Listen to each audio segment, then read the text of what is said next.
Headwaters is brought to you by the Glacier National Park Conservancy. You're listening to Headwaters. My name is Daniel, and we're about to release our third season. We're calling it Becoming. You're going to hear important, unknown, and often misunderstood stories from Glacier's past. This is not a complete history, but a look at how the park became what it is today. These episodes will take you into the field and weave together conversations with dozens and dozens of experts. Each episode is framed by the theme music and the show's cover art, which is a beautiful mosaic of all of the stories we set out to share. This is episode 0. I'm thinking of it as a bonus episode that sets up the rest of the show. Or, you know what, if you want, you could skip this episode for now and come back to it at the end. I think it works either way.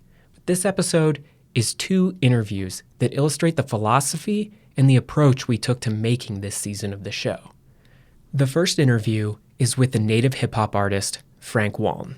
And the second interview is with the illustrator and archaeologist, Eric Carlson. Frank and Eric helped us set the tone for season 3. So I sat down with them to talk about some of the themes and philosophies, the deeper ideas that went into making the show. Season 3 is all about history and looking at our past from different viewpoints. Talking with Frank, he encouraged us to think about history with a less rigid understanding of time. All of the music you'll hear in season 3 of Headwaters was made by Frank Waln. But personally, I think I'm probably most excited about the theme song.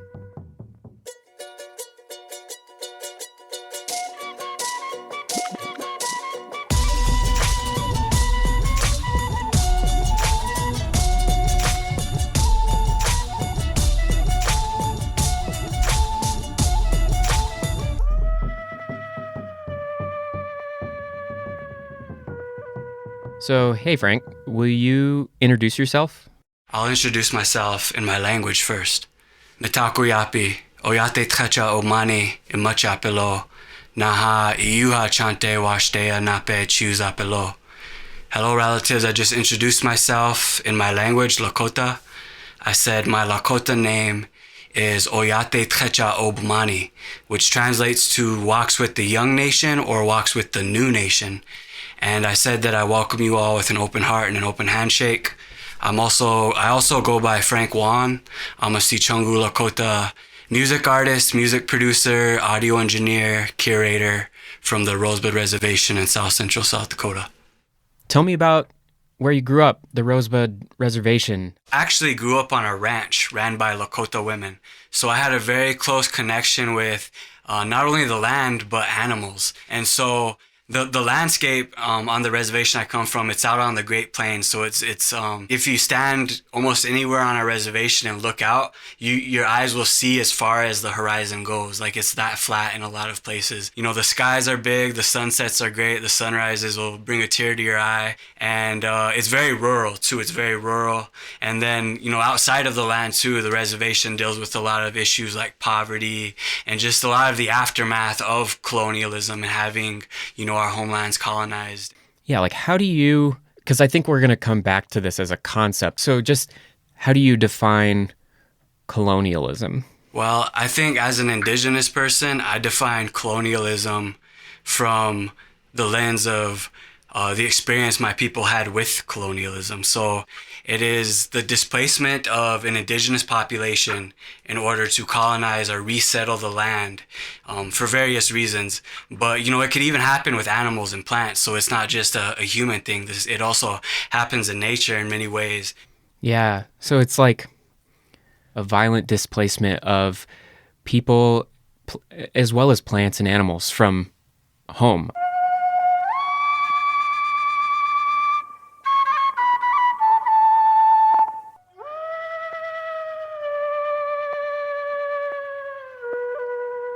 A complete shift. So did you like growing up on a ranch? I didn't really like it as a kid, but I really appreciate it now. You know, I kind of feel the same way because I think, you know, I wanted to do something different. I wanted to do music and be a creative person. And a lot of my family, all my family still ranches or rodeos. But I think I still also didn't completely despise it because I loved being outside. With me and my mom, it was always a struggle because I wanted to be inside, like playing an instrument, writing a song, and she'd be like, no, we need to go work cows, we need to go do ranch stuff right now. So it was always a back and forth between me and my mom. You're living this rural ranch life, and you somehow stumbled upon playing the piano. Is that right? I found the piano when I was in elementary school. My mom was a teacher, and so she had to be at a high school super early. So the elementary school I went to, she would drop me off at. I was always one of the first kids at my school. And there was an old piano in our classroom, out of tune, everything. And I ended up just messing around, and I loved it. I loved the way just pressing a button and hearing a note, hearing some music made me feel. And I just started teaching myself to play piano and haven't stopped since. Now I play, a handful of instruments and produce. And I've actually written music that's been performed by an entire orchestra, but I still can't read written music entirely. I got my own way of reading and writing and figuring out music. Wow. And so you'd go into the classroom and there was a piano there and you just taught yourself. Yes. I learned by ear and by sight. And I remember I was really stubborn and I wanted to learn something very difficult first. So one of the first full pieces I learned was Moonlight Sonata by Beethoven. And I remember I found my own way of transcribing it. I don't even remember how I did it. It was probably all over the place and wild, but I wrote out the whole song so I could read it and I memorized it. And I could still play it now, but yeah, I learned by sight and sound. Yeah, that's cool. But then, so tell me, how did you go from that to rapping? Yes, actually, it was, for me anyway, at the time, it felt like a very natural progression because, when I started to get into middle school, I was actually interested in getting my own CDs and stuff. Our reservation was so rural that we had to drive at least 2 hours to, find to get to a CD store to even buy music. And so a lot of the music that I consumed was from my family. A lot of my cousins, my older cousins who I looked up to, a lot of them were listening to hip hop.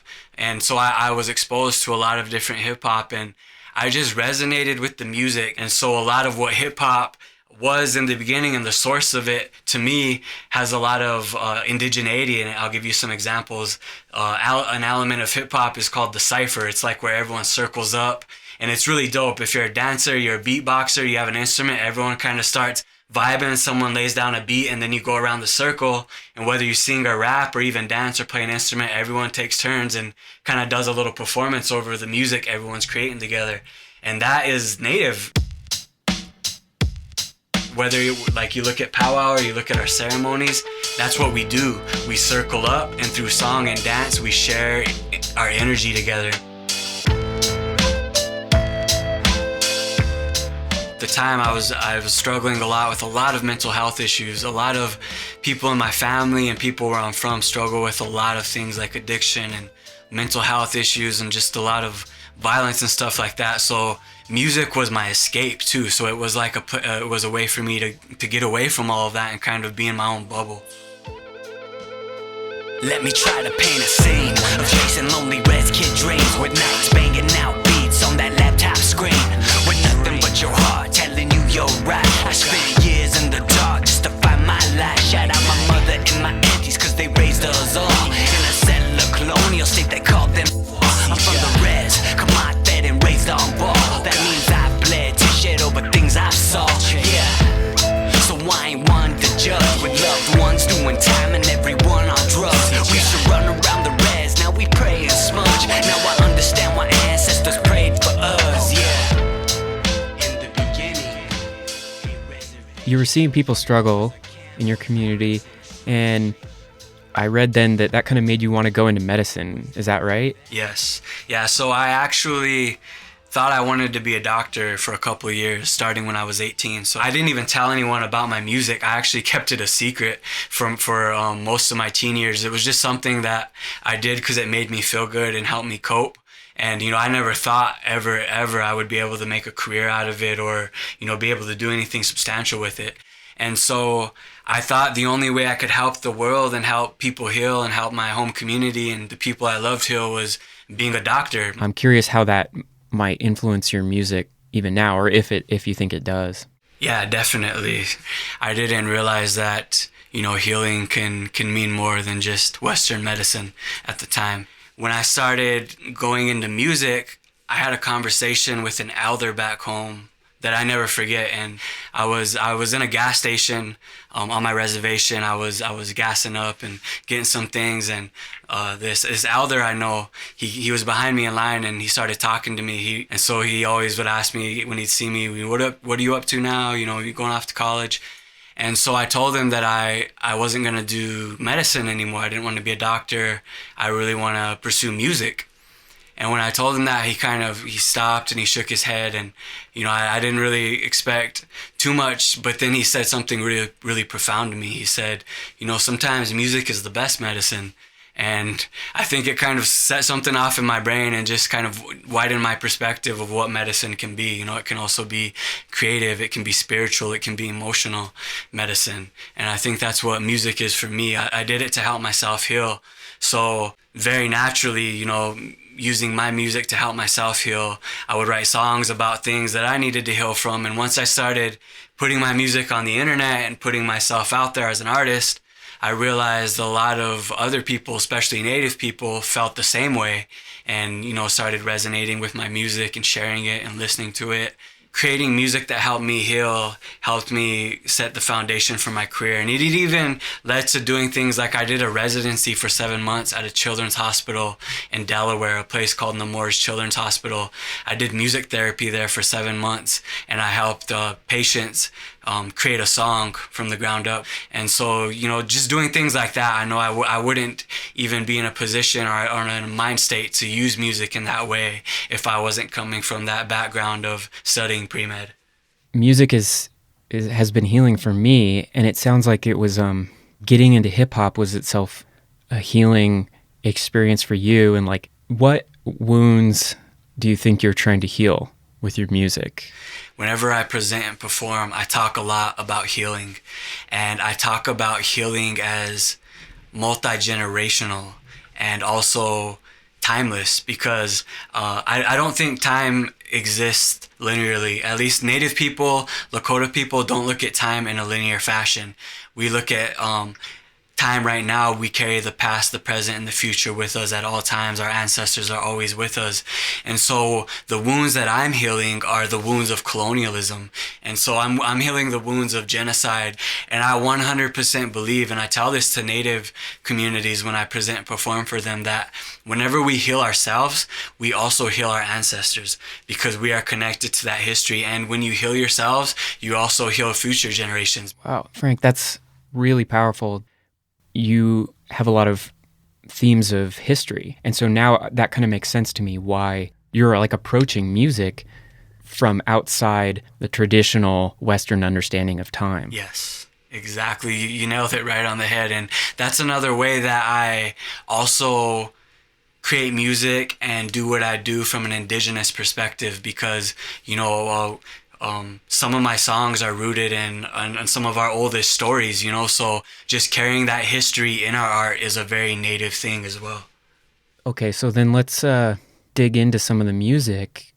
For our podcast, for Headwaters, this year, we're working with you to use a track you wrote called Wild West as our theme song.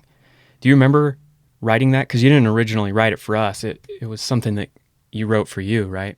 Yes, for sure. So the theme song for this season actually started out as a song idea that I had called Wild West. I created the beat using a lot of different flute samples that I created. I laid down the drums. It's a really powerful track.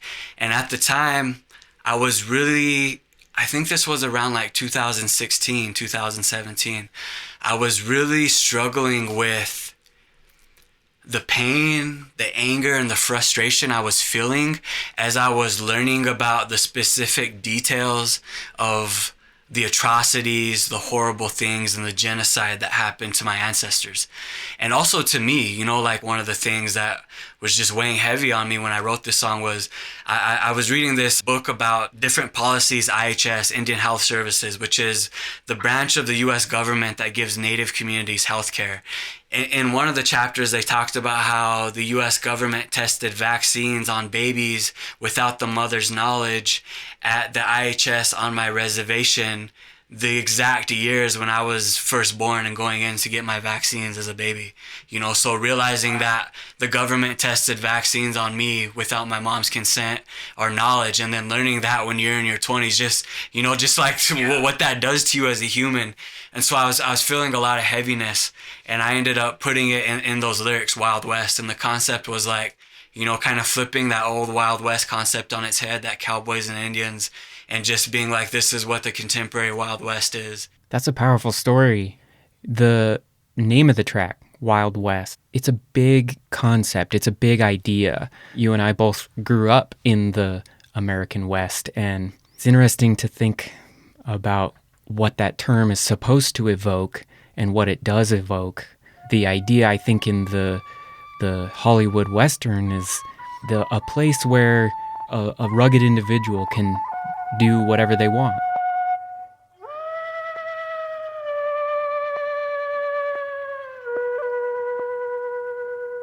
One of the things I like to do with my music is taking these concepts that are like kind of the colonial lens of looking at Native people or where we come from, and then flipping it on its head to show my perspective or the Native perspective on all of that. It opens with this really cool flute. You play the flute. You have at least one whole album of flute songs. Then there's also a stringed instrument in there, right? Yeah, so that one is another instrument. So I play native flute. Another instrument, which is one of my favorites, is actually the acoustic bass guitar. And I kind of play bass differently, especially the acoustic. I've actually had more than one guitarist tell me I play bass like it's a guitar. Oh, that's interesting. Then what about the drums? I know in a lot of your music, you'll use traditional native drums.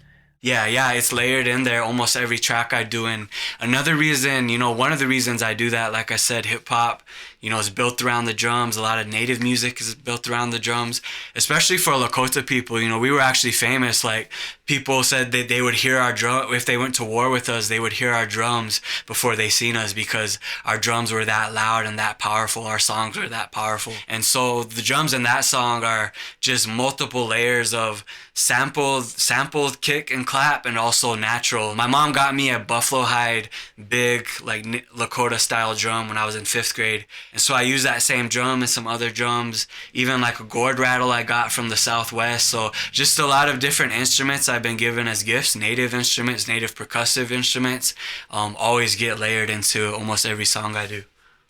Oh, yeah, that's cool.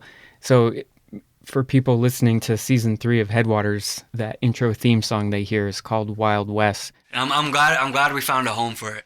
Frank, thank you so much for taking the time and for making music for us. It's been wonderful.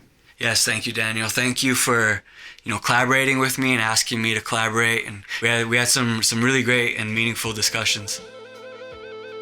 These are dark times, hard times, oh low. John Day Oak, see your hope, she love me low. If you gotta know, I got a heavy heart, every part and valve way down with the heavy scar. And I got them in the place I'm from. Some call it reservation, some call it concentration. Concentrating the crime mob, genocide up in the nation. The system murders us, call it premeditation.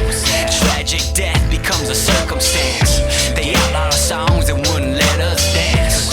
And now it gives me the blues. They say we're red to them, we're dead. My people set up to lose. Concentration camp blues. That was my conversation with Frank Walm. Next, you will hear an interview with the artist Eric Carlson. The fires in our youth ancestors return soon.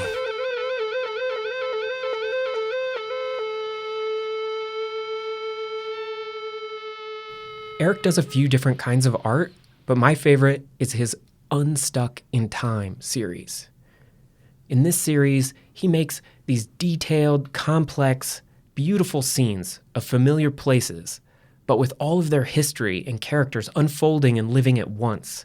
The cover art that Eric made for this season, which you can see in its full size if you click on the link in the episode description, it reminds me of kind of a Where's Waldo painting. Each character that we talk about in the show is stuck, frozen together in the ice of a glacier, challenging the viewer to expand their view of time and history.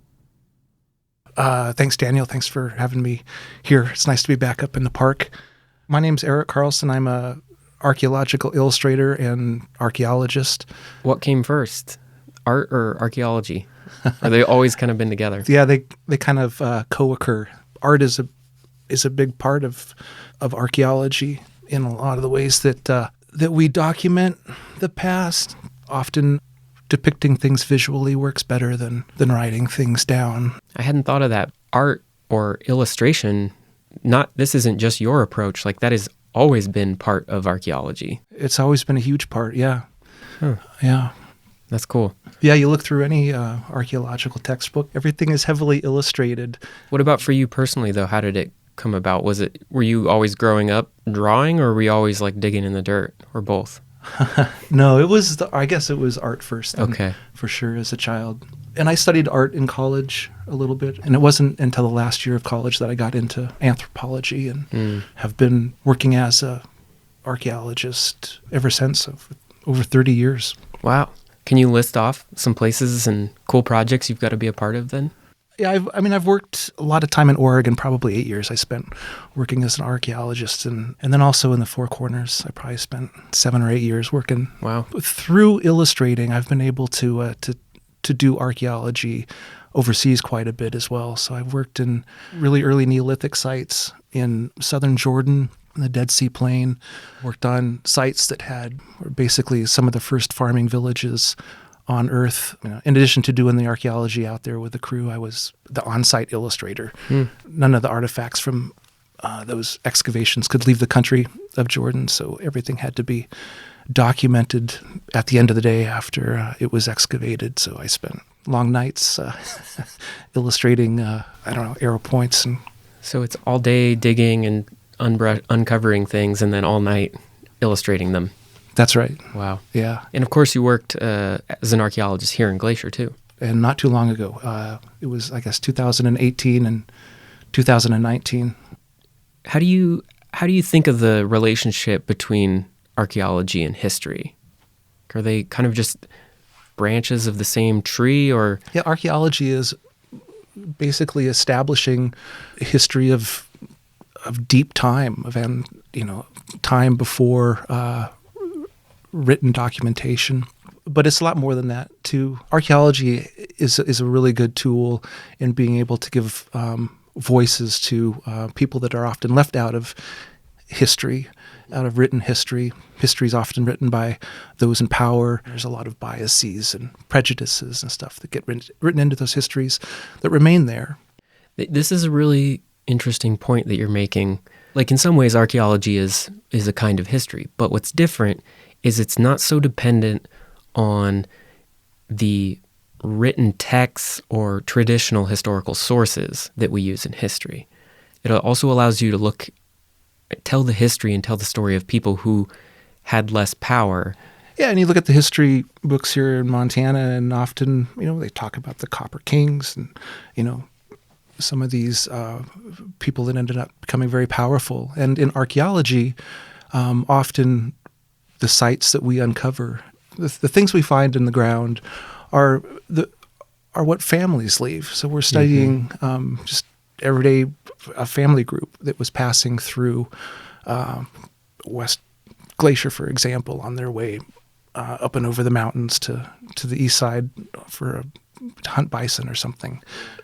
But it's so important. It's more important than than studying a king or a queen. Just like how everyday people lived and experienced and related to this landscape and related to the world around them.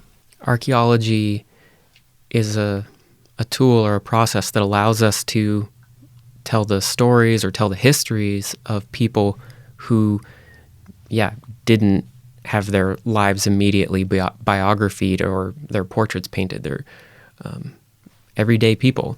Yeah. That's really cool. Yeah.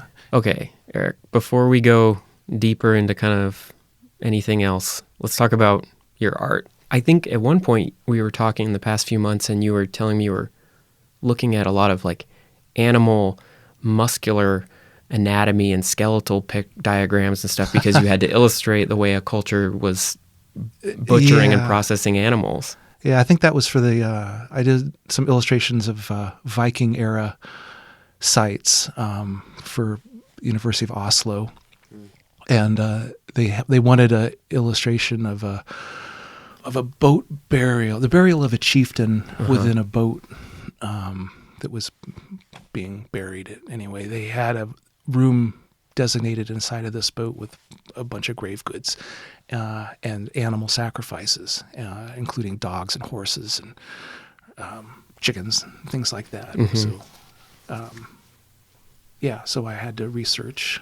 You got to make sure the animals look right. The anatomy of a horse, like of a dead horse crammed into a tiny little compartment in a Viking boat.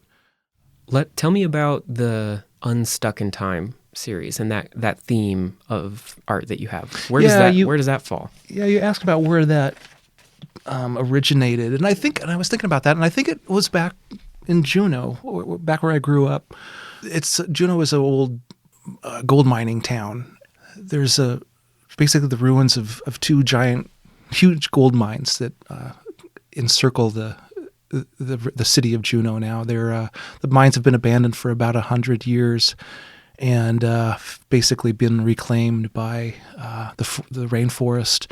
And as kids, we would go especially into this one mine called the Treadwell Mine and explore those old buildings. And the buildings, as they decay and collapse, they get grown over by moss and other vegetation of the forest there extremely quickly.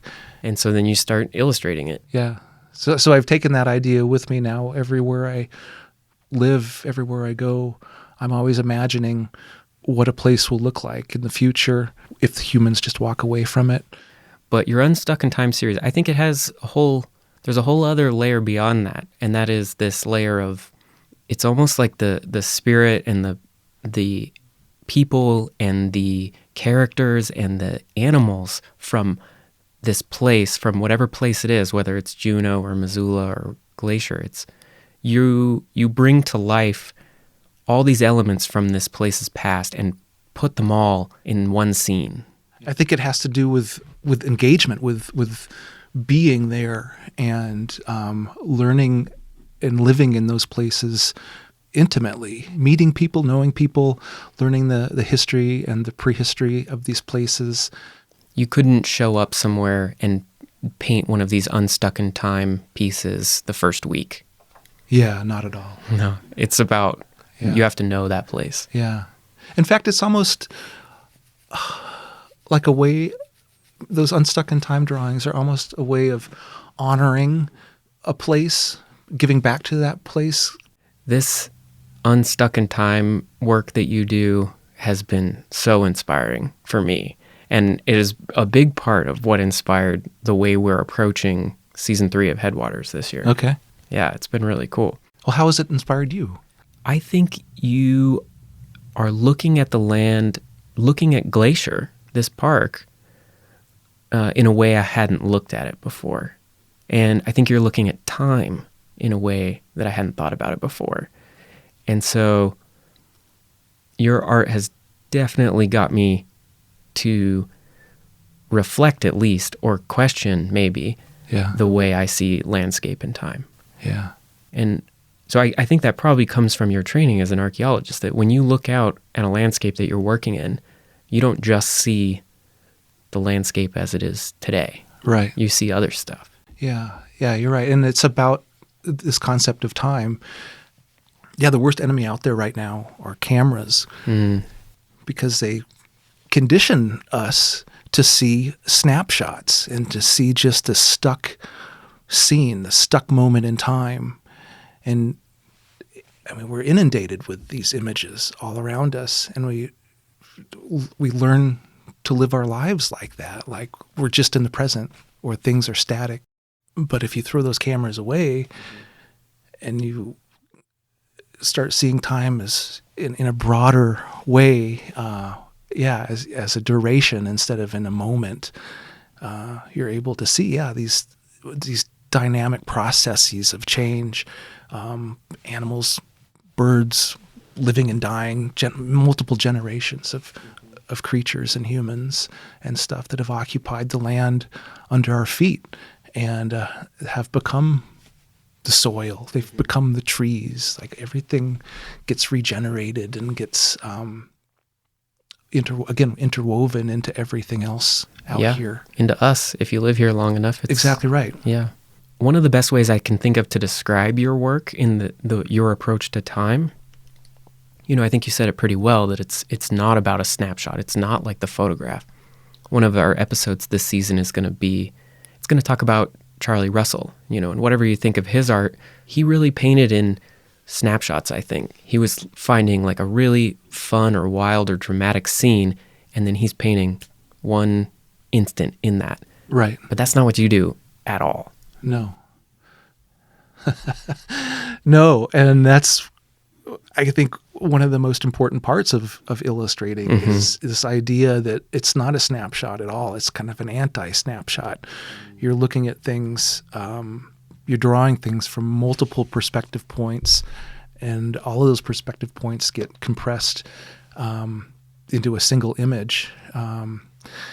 Like with artifact illustration, you're looking at an object from at least 6 or 7 different locations, or you're moving it in your hands, you're rotating it and looking at it from almost an infinite amount of perspective points, and all of those perspective points you're drawing from, and you're combining them into a single image that an image that you can't ever find or take a snapshot of. That's really interesting that you say that. I've been thinking a lot as we work on this season 3. We kind of want there to be like one perspective that's true or right. That's right, yeah. But your work is like deconstructing that, and historians tell us this too, and that the study of history, it's about being okay with a lot of different perspectives.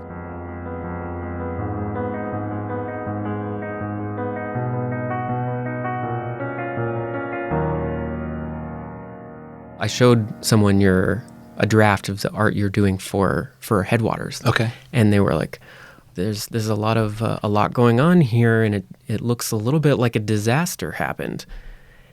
And I was like, well, I mean, this is a culmination of real events and real things that have happened here. And disaster is kind of a loaded term, but it's a lot has happened here. And your art captures that. Yeah. Represents that. Yeah. I don't know what to say to that. It's been a chaotic last 200 years or so on this landscape. Yeah.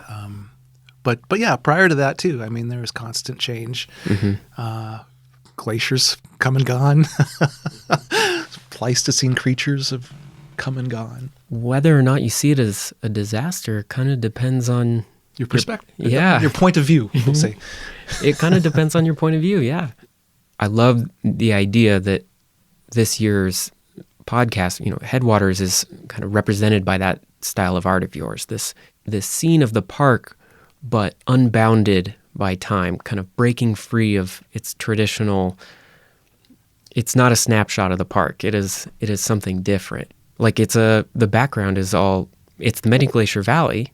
You'll recognize it, but it's full of ice. Yeah, with a glacier that's probably a mile thick, which is what the glaciers were about that thick in the middle Pleistocene. Yeah.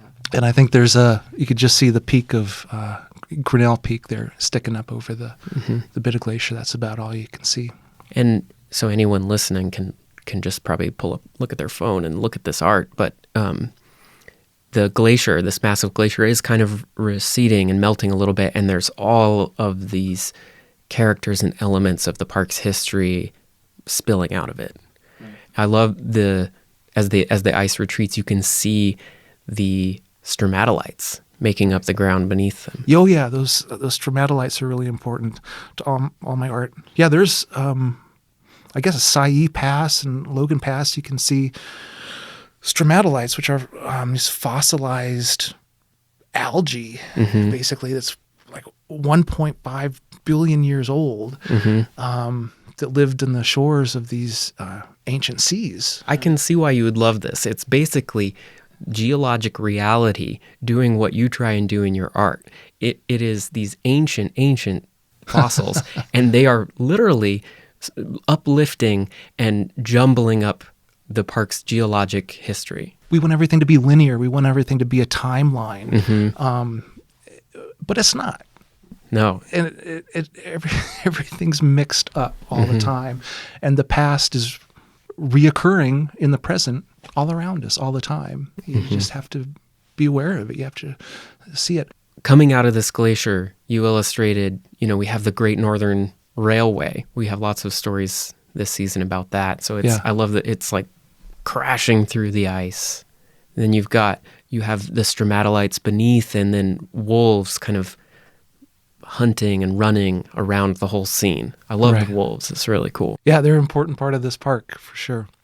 Yeah, the wolves have always kind of symbolized basic freedom and life. And then all the other pieces you included in there are things that we're going to talk about in this season.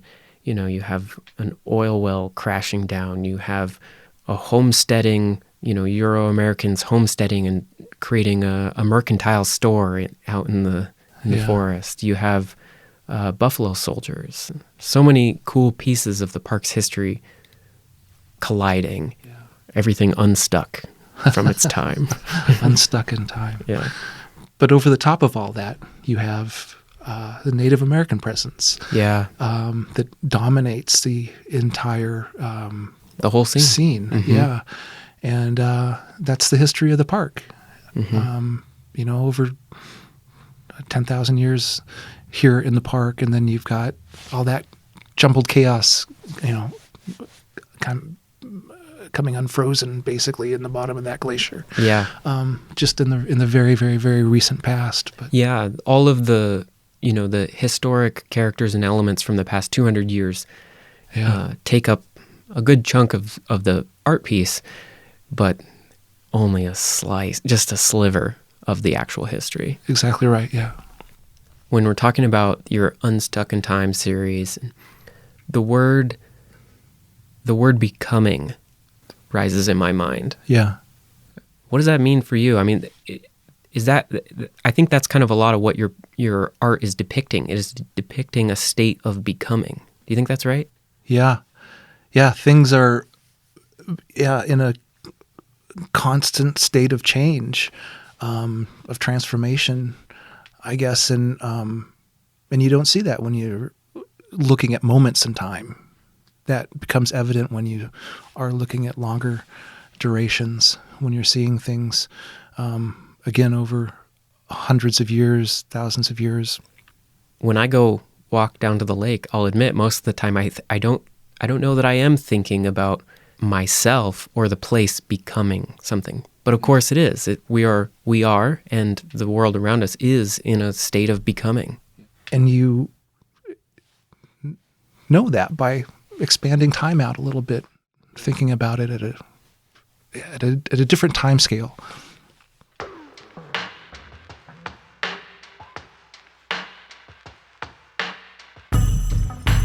Eric, thanks for talking today. This has been really, really fascinating. Sure. Thanks, Daniel.